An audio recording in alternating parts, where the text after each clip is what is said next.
اعزاز، کیا آپ کو لگتا ہے یہ جو مولانا سے ملاقات ہے یہ کوئی حکومت دباؤ کا شکار یا مولانا سے کے اعلان سے ان کو تعجب ہوا یہ اس کی وجہ سے تھا،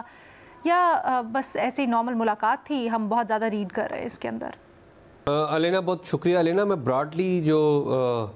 بات کی ہے بینظیر نے اس سے ایگری کروں گا، لیکن سلائٹلی ڈیفرنٹ ہے. بات یہ ہے کہ مولانا فضل الرحمان اگر ٹریڈیشنلی دیکھے جائیں تو وہ ایک ایسے محبوب ہیں جس کا عاشق اور عاشق کے رقیب دونوں سے بیک وقت تعلق رہتا ہے. عاشق اس میں حکومت کو سمجھ لیں اور رقیب اس میں اپوزیشن اور پی ٹی آئی کو سمجھ لیں. تو مولانا صاحب جو ہے وہ بیک وقت عاشق سے بھی اپنے محبوب سے عاشق سے بھی رابطے میں رہتے ہیں اور رقیب کے ساتھ بھی ان کی راہ و رسم جو ہے وہ رہتی ہے. لیکن ایٹ دی سیم ٹائم جو ان کی اصل راہ و رسم ہے یا ان کا جو اصل ورکنگ ریلیشن ہے وہ حکومت کے سے زیادہ وہ اسٹیبلشمنٹ کے ساتھ ہے. آپ کو یاد ہوگا جب سال 2019 میں وہ آئے تھے اسلام آباد میں احتجاج لے کر اس وقت کی عمران خان حکومت کے خلاف، تو ایٹ دیٹ ٹائم حکومت ایک طرف ان سے مذاکرات کرنا چاہ رہی تھی، حکومت نے کچھ بندے بھی بھیجے، وزراء بھی بھیجے، لیکن ان کی اصل ملاقاتیں بعد میں پتہ چلتا ہے کہ ان کی اصل ملاقاتیں راولپنڈی میں ہوئی تھیں. جنرل باجوہ سے جا کے انہوں نے ملاقاتیں کی تھیں.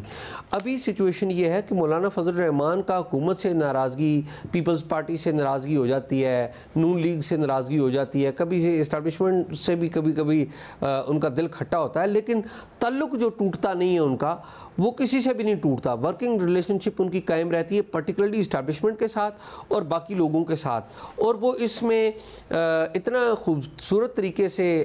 کھیلتے ہیں کہ اگر پارلیمنٹ میں ان کے 5 بندے ہیں تو ان کے 5 بندوں کو اعلیٰ عہدے مل جاتے ہیں. یہ ہم نے دیکھا ہے تاریخ میں ایسا ہوتا ہے. تو اس وقت جو مولانا فضل الرحمان ہے وہ جسے کہتے ہیں نا کہ چاروں گھی میں اور سر کڑھائی والی میں بات ہے کہ دکھتا یہ ہے کہ وہ اپوزیشن میں ہے، فائدے اور مزے جو ہیں وہ حکومت والے ایک قسم کے وہ لے رہے ہیں. یعنی کہ اگر خیبر پختونخوا میں جائیں تو پی ٹی آئی جو کسی زمانے میں ان کو گالیاں نکالا کرتی تھی اب وہ مولانا کہتے تھکتی نہیں ہے. اور جو پرائم منسٹر ہیں یا پیپلز پارٹی کے بلاول بھٹو ہیں، پیپلز پارٹی کے بلاول بھٹو تو کہتے ہیں کہ میں نے اپنے والد کے بعد اگر کسی بندے کی سے سیاست سیکھی ہے یا اس کو بڑا سیاستدان سمجھا ہے وہ مولانا فضل الرحمان ہے. شہباز شریف ان کے گھر جا رہے ہیں، عمران خان صاحب اور ان کے لیڈرز وہ ان کے گھر جا رہے ہیں. تو اس وقت مولانا فضل الرحمان بڑی اہمیت کے حامل ہیں. جب ان کو فائدہ نظر آئے گا وہ بالکل ایسا طریقہ کار، ایسا راستہ نکالیں گے کہ پی ٹی آئی بھی ناراض نہیں ہوگی اور مولانا فضل الرحمان کو حکومت کو بھی ووٹ دے دیں گے. آپ دیکھیں نا لاسٹ ٹائم جو 26ویں آئینی ترمیم میں انہوں نے ووٹ کس کو دیا؟ سرکار کو ووٹ دیا، حکومت کو ووٹ دیا. لیکن کیا پی ٹی آئی نے ان کے خلاف کوئی محاذ کھولا؟ تو نہیں کھولا. تو ٹیکنیکلی مولانا کی جو سیاست ہے، اور یہ آج کی نہیں، اگر آپ پیچھے چلے جائیں جنرل مشرف کا جو کو تھا، ملٹری کو، اس کے بعد جب الیکشن ہوئے اکتوبر 2002 میں تو ایل ایف او کے اوپر جو بات چیت ہو رہی تھی تو قاضی حسین احمد صاحب جو جماعت اسلامی کے تھے وہ کنٹرول میں نہیں تھے اسٹیبلشمنٹ کے اس طرح سے. مولانا فضل الرحمان جو ہے وہ کنٹرول میں آ جاتے تھے کیونکہ مولانا فضل الرحمان کے پاس حکومت تھی ایم ایم اے کی خیبر پختونخوا میں، جہاں میں مرکزی جو جسے کہتے ہیں نا رسدار وزارتیں وہ انہی کے پاس تھیں. تو مولانا فضل الرحمان جو ہیں بڑے کایاں سیاستدان ہیں، بڑے جسے کہتے ہیں ایکسپیرینس سیاستدان ہیں. آپ نے خود بھی مینشن کیا کہ ماضی میں رہا ہے کہ مولانا فضل الرحمان کچھ نہ کچھ ریاست کے اندر روگ ایلیمنٹس ہوتے ہیں یا باغی ایلیمنٹس ہوتے ہیں، ان کے ساتھ مل کے تو ایک سٹیج بھی کر لیتے ہیں چیزیں. کہیں ایسا تو نہیں ہے کہ یہاں پر بھی وہ کوئی ہنٹس ایسے مل رہے ہوں یا پھر ایسے یہاں پر بھی ایلیمنٹس ہوں جس کی وجہ سے مولانا متحرک ہوئے ہیں؟ دیکھیے میرا نہیں خیال کہ ایسی کوئی بات ہے اس وقت، نہ ایسا کوئی ماحول ہے. مولانا فضل الرحمان 2007 میں جب جنرل مشرف کے خلاف تحریک جو عروج پہ چلی تھی اس وقت زیادہ اسٹیبلشمنٹ کے خلاف ہو گئے تھے. اور ابھی یہ چیزیں ریکارڈ کے اوپر آ گئی ہیں کہ جو جنرل مشرف کے خلاف تحریک چلی تھی اس کے پیچھے خود اسٹیبلشمنٹ کا ایک طبقہ تھا جو جنرل مشرف کو ایک وزن سمجھتا تھا اور اسٹیبلشمنٹ کے لیے ایک پرابلم سمجھتا تھا، جسے اس وقت جو ابھی آپ نے ہمیں بتایا تھا جب یہ جو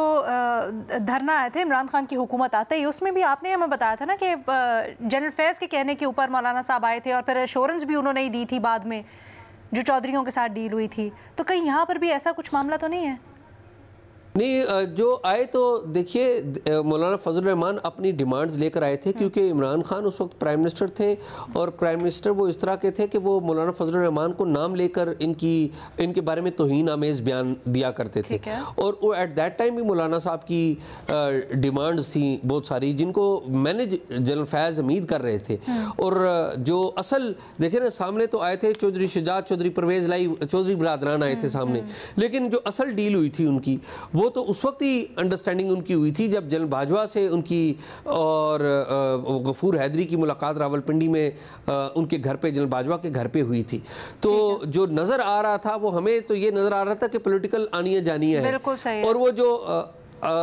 میں اشارہ کر کے آپ سے پوچھنا یہی چاہ رہی تھی کہ ایسا اب تو کچھ نہیں ہے نہیں ابھی کوئی ایسی ماحول نہیں ہے ابھی اسٹیبلشمنٹ جو ہے پوری ایک پیج پہ ہمیں نظر آ رہی ہے لیکن اپوزیشن ڈیوائیڈڈ لگ رہی ہے آپ دیکھیں اگلے دن جو سابق پرائم منسٹر شاہد خاقان عباسی وہ آئے تھے تو وہ ان سے میری اسی موضوع پہ بات ہوئی تفصیل سے تو میں نے ان سے پرٹیکولرلی پوچھا میں نے کہا آپ کے گھر پہ آئے تھے محمود اچکزئی بھی پی ٹی آئی انہوں نے کہا یار پی ٹی آئی ابھی تک کلیئرٹی ہی نہیں ہے کہ پی ٹی آئی کرنا کیا چاہتی ہے آپ دیکھیے نا کہ پی ٹی آئی ایک دن جو ہے وہ ملٹری اسٹیبلشمنٹ کے اوپر بھرپور عمران خان صاحب تنقید کر رہے ہیں اور دوسرے دن وہ خط لکھ رہے ہیں تو ابھی تو کلیئرٹی ان کے اندر ہاؤس ہی آرڈر میں نہیں ہے